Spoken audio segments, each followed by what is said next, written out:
Thanks everyone for listening today. My name is Ricky Howard. You're listening to the DoD Contract Academy podcast. And today we have an amazing interview with you. We have Angelos, the founder of Quokka here, formerly CryptoWire. And we're going to delve into what Quokka is, a little bit of Angelo's background, and, just wherever the conversation takes us today. I know we had a little bit of a conversation prior to this. So, I have a little bit of an understanding of, why you started the business and how the government helped. But maybe we could start with you, sir. Maybe you could introduce yourself. Tell us who you are. Hi, I'm Angelo Stavro. I'm a professor at Virginia Tech. I used to be a professor at George Mason. And I like to work with my students to create new companies and transition some of the technology that we have and we're building very diligently at the university to practice and create environments where students take their ideas to the next level and become innovators and entrepreneurs, and they can actually leverage some of their ideas to instead being, working cogs inside the company to actually have their own companies and grow their own ideas. Oh, that's awesome. And let me ask, what did you teach? Actually, this semester I'm not teaching anything because I am preparing a new program within Virginia Tech that will allow us to teach the next generation of entrepreneurship engineers how to basically think about sales, about business plan, about intellectual property, and allow them basically to grow their ideas. Like I grew my idea when I was a faculty into a company. Sure. And we don't expect everybody to succeed, but we expect them to get a formal training and allow them to interact with mentors and other industry experts that will help them shape their ideas. That's really interesting because, you think of a lot of the engineers I worked with in the Air Force or, with some of the companies, not a lot of focus on the business side of things, right? When they're going through school, but that they have some of the best ideas. I mean, that's what they're doing. They're solving problems. Yes. So, go ahead. We want to show them that the idea is the starting point, but in order for the idea to grow into a company, there has to be additional work to be done. And that sometimes that work is significant in terms of like market analysis. What you're trying to solve is what is the customer expecting of you. We as engineers are mostly thinking about the end product and the prototype, but in reality, you have to do a lot of marketing analysis, market analysis, intellectual property search, because sometimes your idea, has been done, but you just don't know about it. Right. And how do you create a business plan? How do you approach a venture capitalist to raise your first funding? Who is going to give you your first funding? Is going to be the government? Are you going to have a product that you will sell? And we're teaching people how to think about these topics because, if you give money to an engineer, the engineer, the first thing that he will do is going to try to create a prototype, even though he doesn't know if the customer really needs that prototype or not. Right. So, and the lessons that I've learned from Quokka and CryptoWire and how we cater to the customer first, and how do you make, how do you make your idea be something that other people would like to use is what we're trying to teach here. Sure. And that's, it's an extremely interesting subject. And you're right. It's not the first thing people are thinking about. They have the great idea and they're not thinking about the business angle of it. And of course, we focus on, military and government sales and that process. And that's a whole different skill set, I guess you could say. So maybe we could start back in the university, right? Because I believe that's where you said the idea for CryptoWire at the time came from, working with a couple of students. I was on sabbatical and we were working with a couple of students on some of the ideas that we were brewing. And then we realized that, we have an idea for a mobile application security tool, and the students were about to graduate and they wanted to start a company. And I helped them while I was on sabbatical. And then we basically picked it up from there. And as I said, the first important backers for us was the DARPA, the DoD branch for research, as you probably know. Mm-hmm. And they helped us basically with the initial funding. And then we created, our first product that we actually sold to different, agencies within the government plus enterprises. And then The second big push came from Department of Homeland Security and the Science and Technology Division, where they trusted us with funding to build the next generation of the tool. And then the company grew very organically without external funding until 2020. We then started bringing people from Silicon Valley, because you reach that point where you need to scale and grow. And then we brought people from Silicon Valley to help us with primarily with the marketing, business development, and the market side of things, which as an engineer myself had basically underdeveloped over the years, because we were selling the product, but it was primarily due to word of mouth and not really a marketing strategy. And the company then rebranded to Quokka, because we wanted to avoid the cryptocurrency association of CryptoWire, with the first part being crypto. And then we naturally grew, and now we have received $21 million round A, I would say late round A funding, and then we are growing, and our sales are growing. Everything, the company is scaling now, so we are very healthy in that sense. I wanted to ask, because public sector information I always say is public, which is nice about talking to the government. You kind of see what people are doing. Can we talk about maybe your initial, because a lot of businesses listen to this web podcast, and they're interested in how they get their first win with the government. Yes. Right? And others are certainly interested in how you scale. But so DARPA. Yes. So I will tell you that at DARPA, we started as a university project, but then DARPA saw the potential for a business out of this. And as I said, at that moment, I was on sabbatical, and then I took the opportunity to create a company and have my students that were graduating to work on it. I think that a lot of people don't know that, but the government provides a lot of seed funding through programs called SBIR, Small Business Research Innovation Grants. And they can actually very, very quickly receive $150K for a phase one, and then I think it's $1 million plus for second phase, and then even more for third phase. And that also provides a vehicle where the government for phase three can actually award up to $25 million in licensing without having to compete, because it comes through that process, this SBIR process. That's very valuable for small businesses and people who have ideas.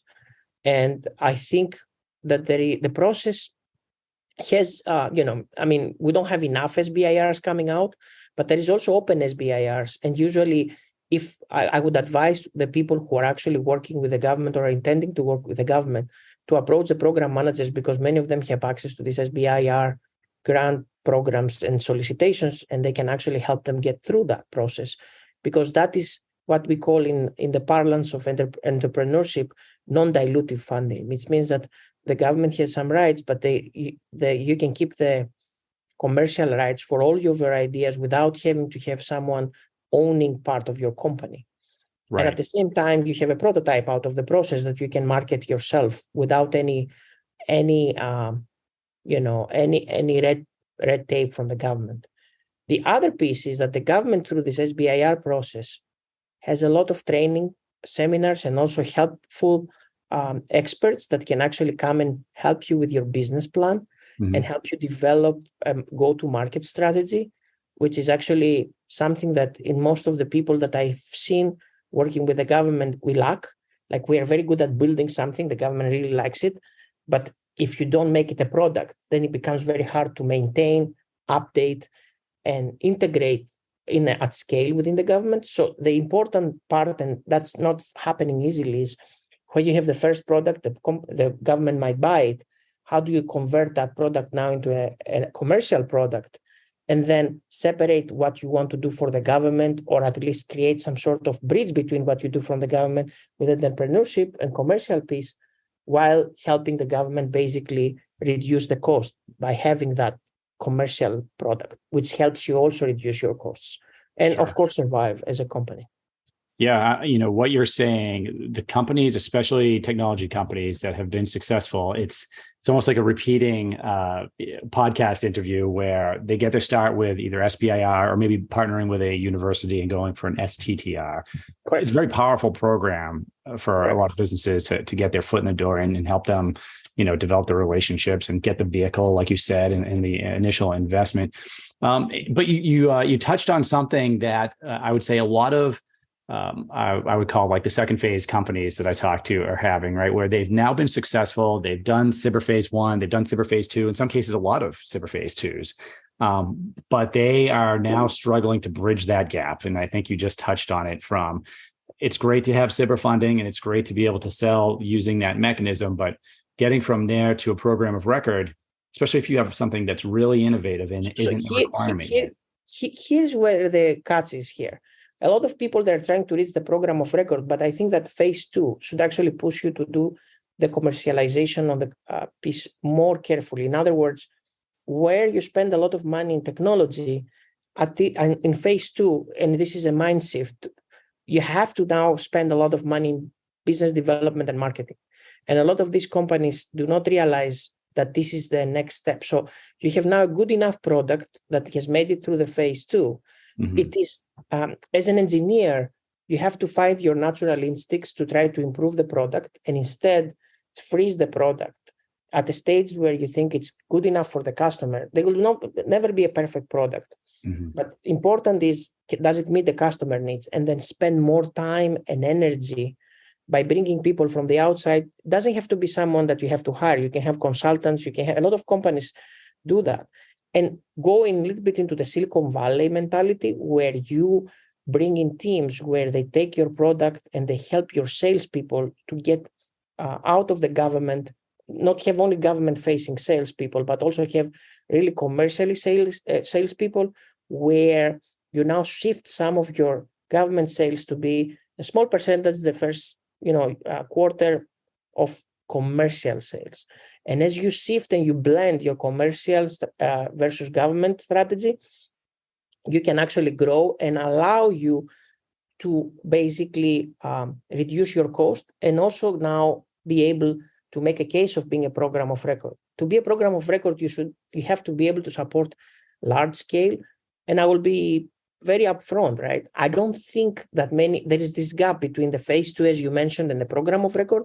And that gap cannot be overcome if you do not have commercial sales that can show the viability of the company outside of the government space. Otherwise, what happens is that you are trying to reach for because of the government is very slow to transition this SBIR phase 2 and sometimes phase 3 to programs of record. Mm-hmm. You are not getting the funds that you need to sustain that growth. And then the companies, they have to drop that product, literally drop that product, and then have to shoot for another SBIR phase 2, which based on their track record, they probably will get it.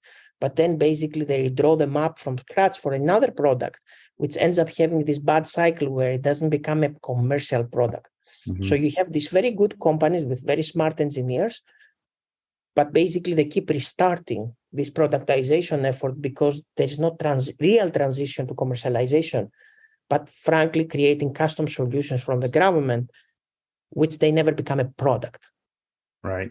That's really smart. And it's not something that I hear very often. I think we talk about it, big picture. So I will talk to people about having 2 streams of revenue, right? A government stream of revenue and a commercial stream of revenue, which I think is critically important because you can't make the government buy something from you. The government, you can't pressure them. And like you said, you can't drive that program of record, right? So you cannot, and slow too. So by the time that you need that program of record, it might be 4 or 5 years down the road, but you will not have survived that cycle. Right. The other thing is that it is very crucial to be able to have a marketing and go-to sales strategy. The sales strategy for government and commercial are completely different. Mm-hmm. Many folks that I talk to, we have the DC mentality, which I am to blame too, that basically if you do well within the government, why do you need to look at commercial? That's the mistake. You need both. I'm not saying you should drop one to get the other. Like Silicon Valley has the complete different approach. Why would you need the government, right? We can, sell your product to customers, do commercialization. Why do you care about the government? That's not a good mentality either. I think that there are very few companies, like Palantir is one of them, that they manage to do both and they're super successful. Mm-hmm. I think the key here is that we can leverage the government to get the good ideas out there, the products that they need, which usually have high overlap with finance and other sectors that require high trust or security.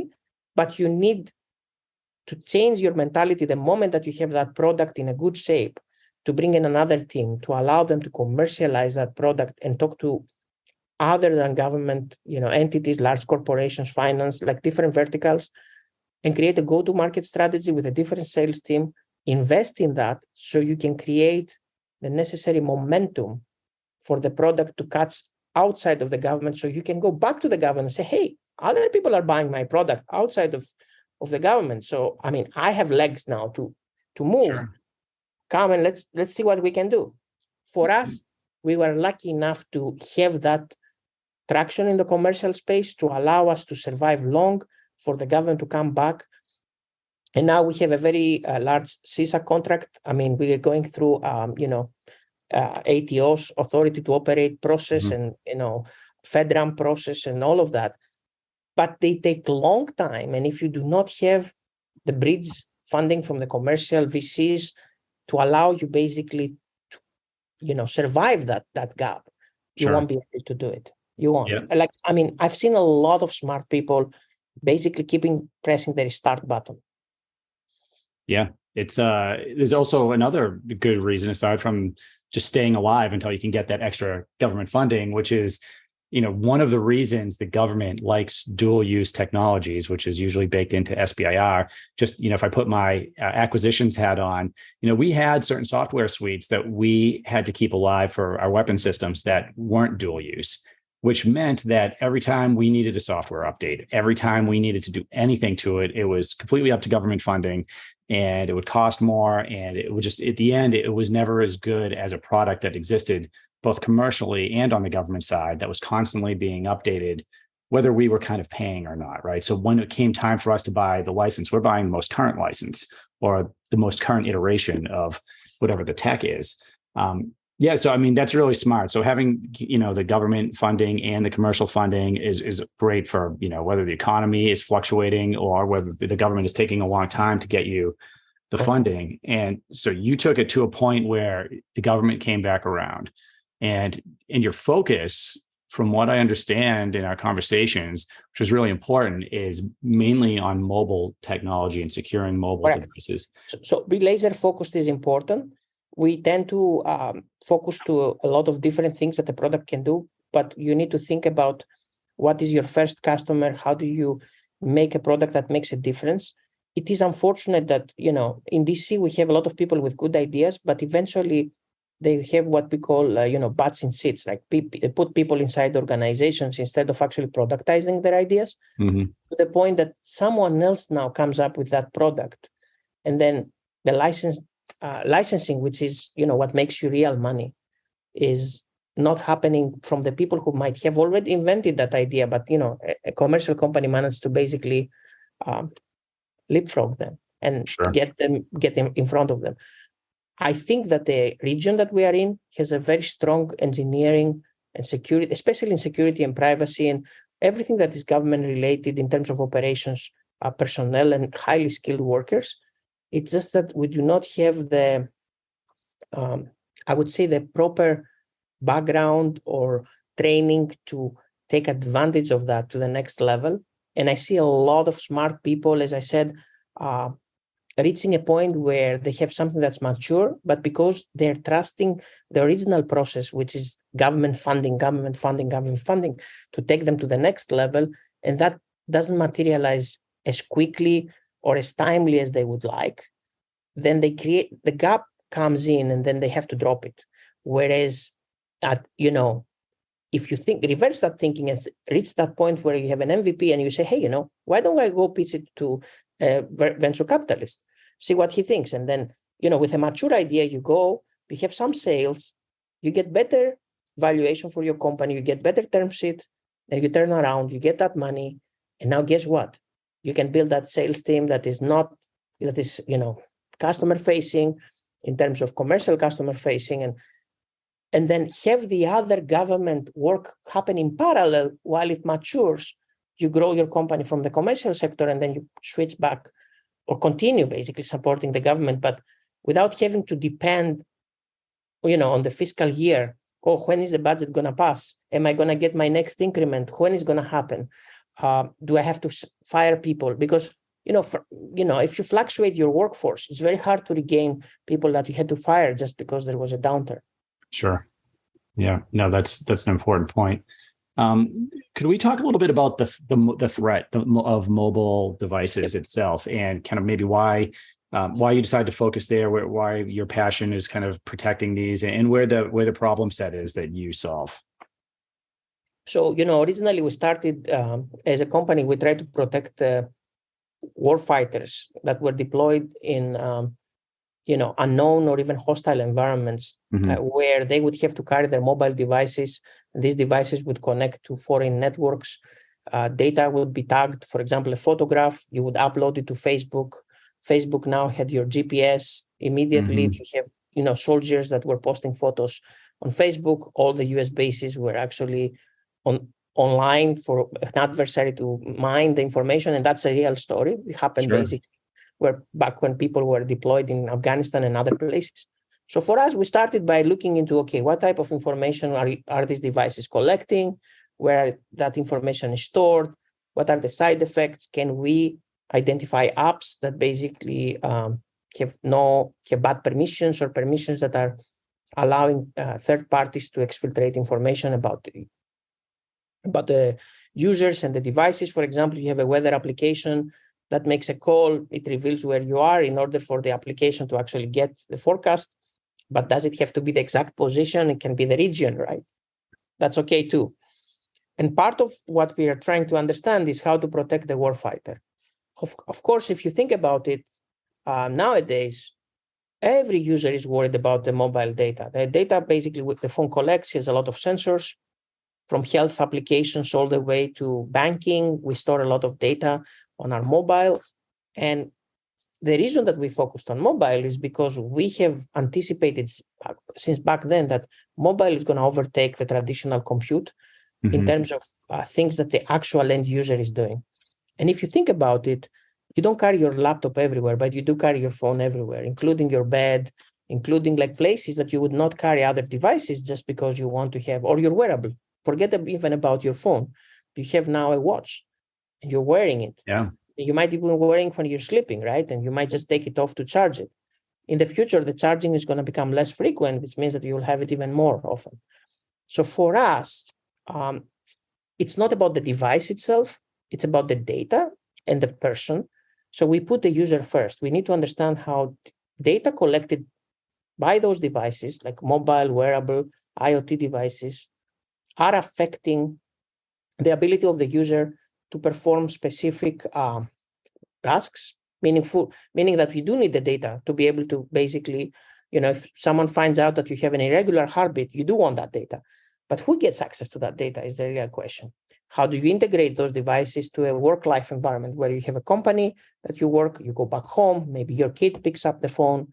You want to have some sort of seamless integration of this technology with our everyday life. And so far, what we have been doing is that we try to separate the two by having a work phone and you have like a personal phone. And then guess what? The two of them have somehow to exchange information, because like you do stuff on one phone, or you don't want to do stuff on one phone and you do stuff on the other phone. But can we actually integrate these devices? Because guess what? They're around us. We're wearing them. How can we do that? So Quokka is trying to address the problem of how can we manage the data on our device and at the same time make a third party, like a company, trust that our device is not compromised or doesn't have applications that can compromise a backend system or the documents that you have. So we're trying to separate in the device what you do for work, what you do for personal things. And then if you want to have to wipe the device, you don't wipe everything on the device. Basically, you can just remove the company data. So in other words, you have photos, you have some documents that you downloaded through email, and now you were working for a company and you decide to change company, you want somehow very easily to have your phone with you, like bring your own device. And the phone can be sanitized remotely by wiping the data that are relevant to the company that you work for, so you can join another company. Right. So part of what we are trying to do is basically create that environment, like vision. Our vision is that you have to have one phone and you have to have IoT devices, but you are in control of your data. People should not see your data, should not inspect your data. They should only be concerned about the apps that you have and how these apps are operating on your device, because inherently the user is not malicious, and you cannot control the maliciousness of the user, but you can control the maliciousness of the apps and how they handle data. Right. Yeah, no, that is really interesting, especially, and I can very distinctly remember, being deployed as a military guy and being told, hey, don't post your pictures because they're going to know where you are, or hey, you're having to carry two phones, right? And inevitably, two phones, you lose one, and all of a sudden one phone's doing both, because you have to. And when we talked a little bit too about how, individuals don't want the companies they work for to own their data. No, they don't. And I mean, I personally don't want to, because, and I will tell you why, because you never know when you will do something that's not going to be a corporate thing, just because you have a phone in front of you and you just browse something.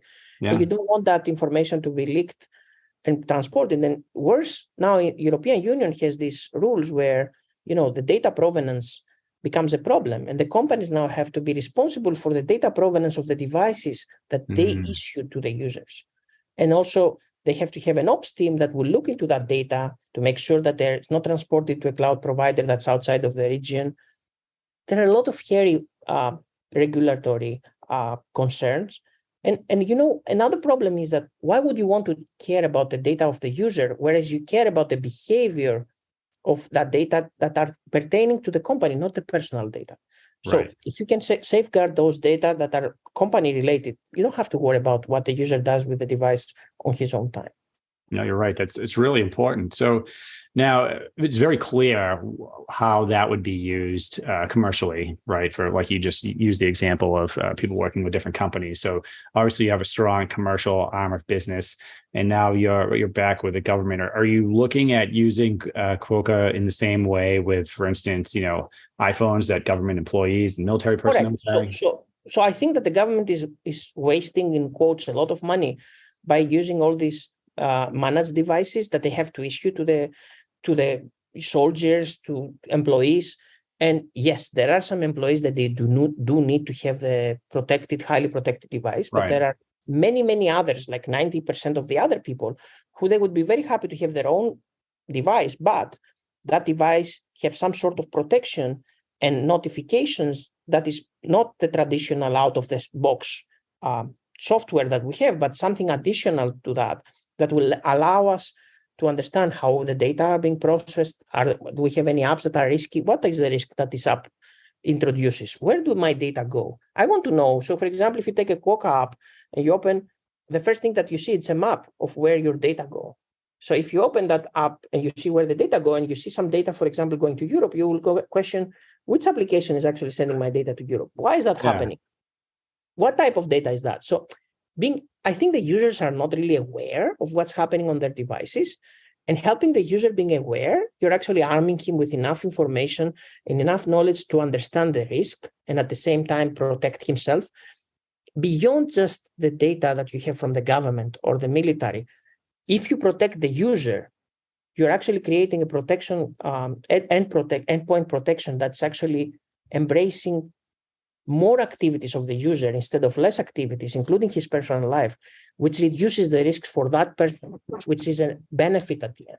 Because what if I can manage to get to your personal phone and then I either harass ransomware or find something that's embarrassing to you and try to blackmail you?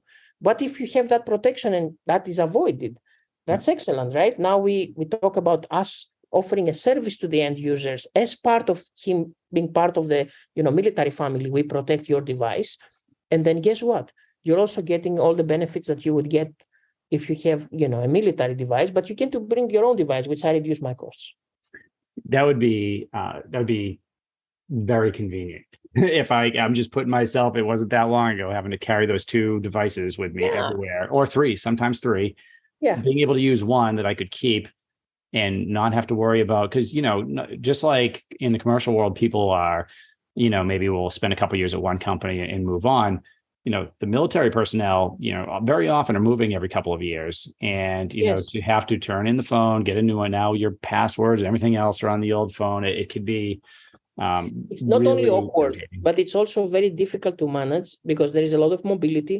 In fact, you want to be able to have seamless transition from one location to the other, and you want to own your phone so you can actually have, as we discussed, dual use. That's exactly Right. the dual use. You want to be able to have the ability to use your phone for personal and work use. And I understand that there will be some cases where, you have clearances or very, very sensitive data Sure. that warrant to have a separate device. And yes, that is these cases that Quokka is not going to be able to help.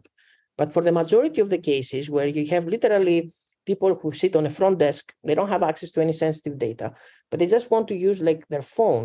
But because they're part of the organization, now they have to have a managed phone, and now they have to have a second phone or a third phone. We want to actually try to avoid that. But also at the same time, reassure the company or the government agency that they work that the phone is just not a rogue phone that someone brings in and, they can just put any application and then anything that happens becomes a backend problem or an administrative problem, but rather than it's a curated process where there is protection running on that device. It's just that the protection is not an MDM protection where, it's kind of punishment. You can either run something or not run something. Here, there is an agreement between the user and the corporation that if you violate, the trust, then you lose access. That's it. And, you bring your own device, you own the data, you leave the corporation, you keep the data, we remove the data from the corporation. That's a clean separation. Absolutely. Absolutely. So you described your technology, and I think a lot of us are probably also a little bit scared to see where our own data is going on our personal devices. What's next for Quokka? Where do you see the company going from here? So for us, there is this web of information that, IoT devices like your car is collecting. We want to extend that web of protection to everything that touches the user activities. For example, your TV, your camera, your IoT device. We want you to have an awareness of the type of information that you release, that this device collect, where does it go, how is it managed? And let me give you a concrete example, right? I'm married and I have 2 kids. I want to know, I don't want to control my kids' devices, but at the same time, depending on their age, I want to be able to know some of the activities that are involved and protect them in case someone is trying to put some sort of privacy violating application on their devices without actually peering what they're doing. Actually, I want to, this is a delicate balance between knowing that the people are safe, but without necessarily violating their privacy. Right. So I do want them to be able to play games, but I do want to control the type of and which games they are playing, so they can be curated. So here we're trying to reach a point where we create some sort of trust between the person who is actually using a device and the person who is allowing that device to be used or introducing that devices to the environment. And that's something that I think even for regular families or situations where we have elderly people, you want to or protected groups, you want to do that curation of data and awareness is important. So making these people aware, okay, that now this device collects your data and let's see how they're being used and make them in control of that information is important. Yeah, no, I agree. I have 3 little kids and they're all on the devices. I definitely resonate with that piece of it. And not to mention we talked a little bit about it with all of the things that are now connected to the internet that normally you wouldn't think about putting a cybersecurity, requirement in place for or protecting, like everything from your garage door opener to your refrigerator, right, is now connected to the internet. And like you mentioned, sharing data with who knows what data and who knows where it's going. I guess Quokka knows. Exactly. Part of the problem is, and you will see that in our app, the number one tenet of our approach is user awareness, and the user is in control of his device. What happens in the device, we are there to advise the user. We are not trying to prevent the user from doing things, but at the same time, if we believe that if the user is aware of the privacy and security concerns that specific applications introduce, he would make better choices. And especially if that comes, for example, if someone tells you, in order for you to connect to company X, you need to remove that application because it does this and this and this, then it becomes a choice. Gotcha. Well, this has been great. You've really done a great job helping me too to understand some of this space. I think people think about cybersecurity or think about securing a mobile device, in passing, but they never really spend some time thinking about just how much of our personal information is in there and where it's going and how we could protect the military members too. So you guys are really doing great work for our country. I will always ask this, when I'm talking with a business owner that's been successful selling to the federal government, for the businesses out there, maybe for the technology companies that are considering selling to the government, would you have any advice for them on, maybe first steps or, maybe how they could avoid some mistakes?